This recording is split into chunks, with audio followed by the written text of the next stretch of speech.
It's time for another city update on Angelville. I've gotten a lot done. Not in this area down here, but over here in the farming area and also where my trailer park is. I did a long video last week kind of discussing some of the techniques and things that I used and some of my plans, and I wanted to show you what I finally came up with. This is still going to be where my grain grows. I'm still waiting on some parts on that, but I'm really happy with the shape. I think it's a nice and natural look, and it's going to look really cool once it's fully implemented. But one of the things I'm happiest about is getting this cornfield finished. Originally, I was going to stop with the cornfield right about here, but I thought, it would be so much better if I actually made it the whole length and brought it all the way down to the train tracks. And originally, I had the train tracks coming up and doing a loop, and I've decided to change that also. I felt it was going to look a lot better if I just kind of connected them this way and I run a double loop around the entire table. So that is my new goal, is to have a complete double loop on the table. Now, mind you, the inner loop will be very small in comparison to the outer loop, but it should make for a very cool looking display when I have the train going. And just in case you're wondering, this small cornfield was over 6,280 pieces to make. Back at this corner, because I decided not to do the mountain over the train track, all I'm going to do is build a very small little cliff area just for a little bit of fill back in this place, so I can also put some trees and stuff on top of it. So let's start that. Now, when it comes to building mountains, I like to use burps. If you've never heard that before, a burp is a big, ugly rock piece. And it's this piece right here. These are a very large part, and to me, they are the best way to build a Lego mountain if you're wanting to do something in a fairly quick manner without needing a whole bunch of pieces. I will take those, get a rough idea of how big I want the mountain to be, and then I will just start placing them out as the outline. And to make it look better, to me, the best solution is to start using a variety of different sloped bricks. Now, what I typically like to do is I like to use 1x3, 2x3, and 2x2 bricks at the very base of the mountain part. And then as I'm going up, I will start switching over to the 1x2x3s and the 1x2x2s and the 1x2s and so on and so forth until I get to the smaller pieces at the top. I like to cap a lot of it off using the small cheese wedge piece.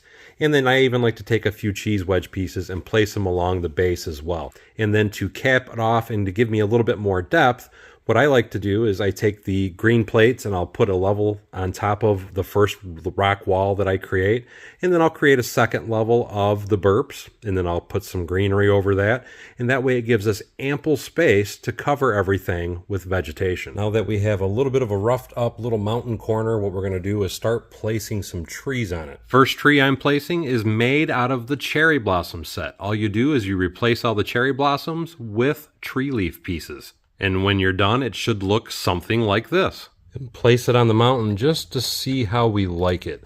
And I think I'm going to do a couple more in through here, and then we're going to add some brushwork too. Now, I went ahead and did 2 of those trees, and then I did a bunch of underbrush work. Let me just pull this up here. This is a leaf piece with a sprue, and I just snap them in every so often along the facade. And then I also like to do this. This is that little brown sprue piece. And then you can put the leaf piece sticking off of it, and you can also just put a bunch of them in a leaf piece to make it look like there's a bunch of weeds growing up. Now, this next tree we're going to place is one of my absolute favorites. To make it, you're using antennas, telescope pieces, brown flowers, and brown sprues. And then you're just putting the leaf piece on the end of each one of those sprues. It's looking better, but we still need some more trees, and I love doing variety. So for our next tree, we're going to do this guy right here. This is just some white 1x1 round bricks, 1x1 black round plates, and then leaf pieces with the little leaf that's stuck to every branch. Now I think we need to add some pine trees. For pine trees, I like to use these, and this is the modified brick with studs on all sides, covered with sand green clip pieces. And it makes a really awesome looking pine tree. So now I think we're going to place one of those over here, and let's put one more right over here. Now I think that's just enough fill, and it's a nice variety of color. And to me, that is always important if you're trying to do a forestry type area.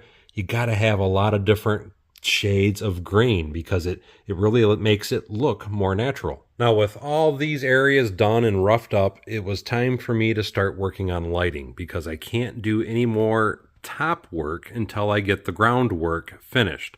So I got busy with that. And let me just say, I'm very glad I did, because when I first illuminated that building, you could see all the lights shining directly through the white. So I had to break it back down. I put a second layer of thickness on the interior wall and even put some cardboard up inside the top just to get it to where it wasn't so badly illuminated. And the finished results turned out amazing. I even got the harvester going.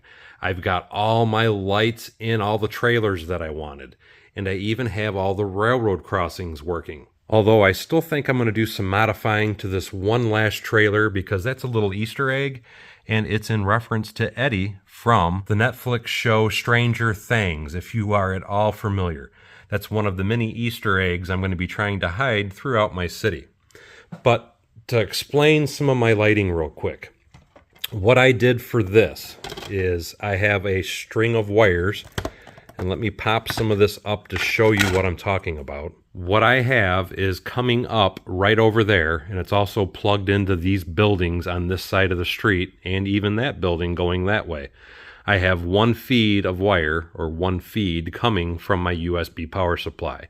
And then I'm using cables to run up underneath the underside of my grain elevator. And then you can see them here because this is what's coming out of the grain elevator. I just plug one in here, and then I have the jumper that comes out to feed the harvester. And then I plug in another one that comes up over to here.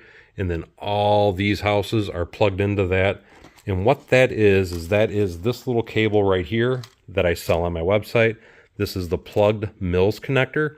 And what it is you have a 1.25 millimeter plug on each end of that, and then it goes to a 0.8 millimeter plug in the center. And the reason you have that 0.8 millimeter plug in the center, every 48 studs you have a plug that comes out that can either come up and go inside of a building to feed it with power, go to a vehicle, or in this particular situation, feed a trailer park. And then I also have a plug that's even under here, and that plug is strictly for feeding the power to the railroad crossing signs. And once I put a car here, that will be the power that goes to the car that's on the street. When you're trying to build a really big display like I'm doing, to me, this is the best way to get power all around your Lego city, because you just run one of these cables underneath each single base plate, plug it together, and you are good to go. For the next city update, I'm hoping to get some of the vegetation added in through there, finish up some of the work in through here, get the drive added for the farming area, get my entire wheat field installed, and I want to add a bunch of vegetation over to this corner. Plus, I want to add some details and some trees and some other fill in and around the trailer park area. And I'm wanting to work on getting my power lines ran in and through and around a bunch of different places, just to try and get that finished look for this entire corner of the table. I'm also looking at putting in a small parking lot and a water tower right in here to finish off this front portion of the city display as well. I hope you guys enjoyed this video, and we'll see you next time on Bevins Bricks.